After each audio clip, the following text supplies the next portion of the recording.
Bonjour. Oh, j'ai un ami qui vient me voir. Euh, voilà. Bon, je sais pas comment il s'appelle. Hello, toi. Il est très beau, hein? Voilà. Je suis heureuse de vous retrouver comme à chaque fois. Et là, je viens vous parler parce qu'on m'a demandé ça dans les reportages.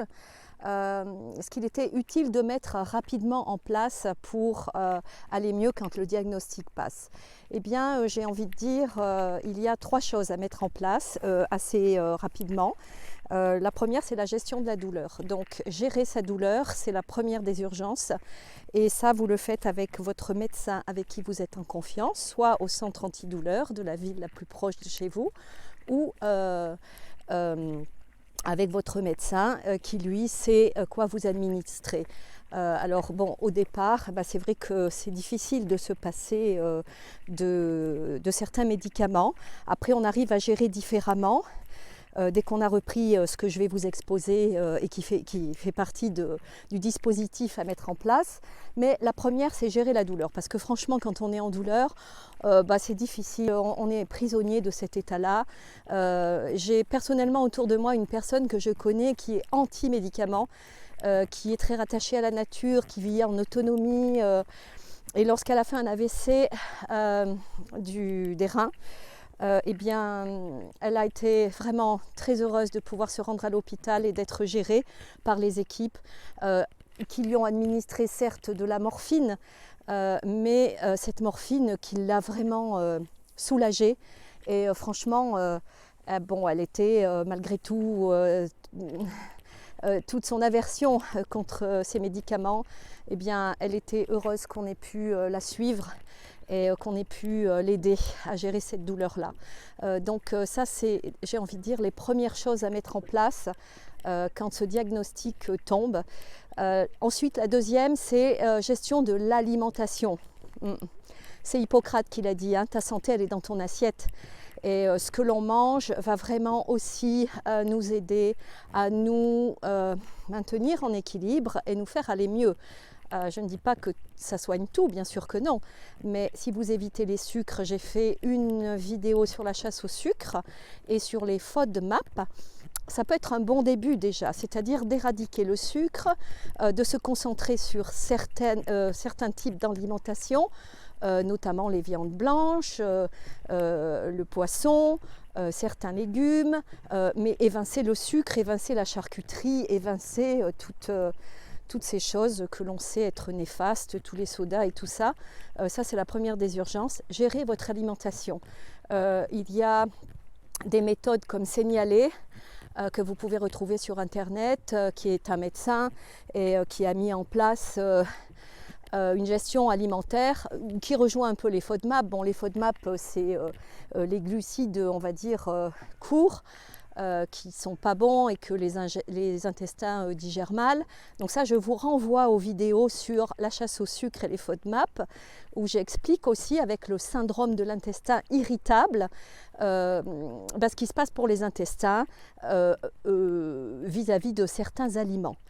Donc c'est important de gérer son alimentation. Gérer la douleur, gérer l'alimentation et rester en mouvement.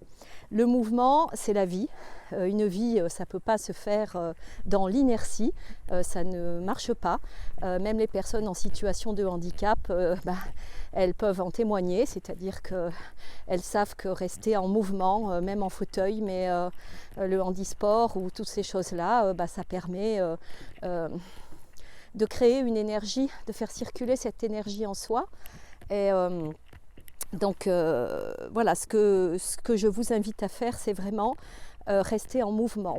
J'ai fait une vidéo sur la chaîne comment j'utilise l'eau, où j'explique comment l'eau m'a aidé à me sentir mieux, à gérer la douleur. Personnellement, je fais de l'aquagym et franchement, à chaque fois que je fais de l'aquagym, les douleurs s'estompent Et là, par exemple, ça fait 15 jours que je n'y suis pas allée parce que j'avais aussi besoin de temps en temps, j'ai besoin de m'arrêter, j'ai besoin de faire d'autres choses. Et vous voyez, les petites douleurs au genou, elles reviennent. Donc, je vais y retourner, voilà, je vais faire mes quelques séances par semaine. Je respecte mon corps, je respecte mon rythme, ce que je n'ai pas fait avant. Je vous renvoie à la vidéo positivité où je vais vous expliquer que je me suis pas souvent assez écoutée. Et voilà, donc gestion de la douleur, gestion de l'alimentation et le mouvement. Voilà, le petit mnémotechnique DAM. Voilà, et ça fonctionne. Après, il y a plein d'autres choses à mettre en place, mais c'est un parcours et un cheminement aussi quand on est diagnostiqué comme ça, et ça prend du temps, donc il faut mettre les choses en place petit à petit. Mais ces 3 choses-là, qui sont, à mon sens, celles à mettre en place le plus vite possible. Et puis, je vais faire un petit clin d'œil, là, en haut, au bout de mon doigt. Vous voyez ça? C'est le Puy-de-Dôme. Et voilà, c'est un tout petit clin d'œil. C'est de là d'où je vous parle, de ce magnifique parc classé à l'UNESCO. C'est chouette, un petit peu de pub pour la région aussi. Et, mais bon, voilà, très belle région. Et je pense que c'est bien de se sentir bien voilà, sur un territoire quelque part où on prend ses racines, où on fait sa place.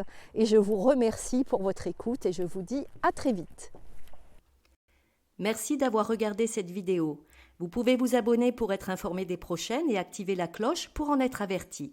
N'hésitez pas à mettre un pouce bleu si ce contenu vous a plu et laisser un commentaire. Enfin, sachez que si vous avez besoin d'aide et de soutien, je propose des consultations en ligne. Vous pouvez y accéder via le lien qui se trouve dans la description de la vidéo.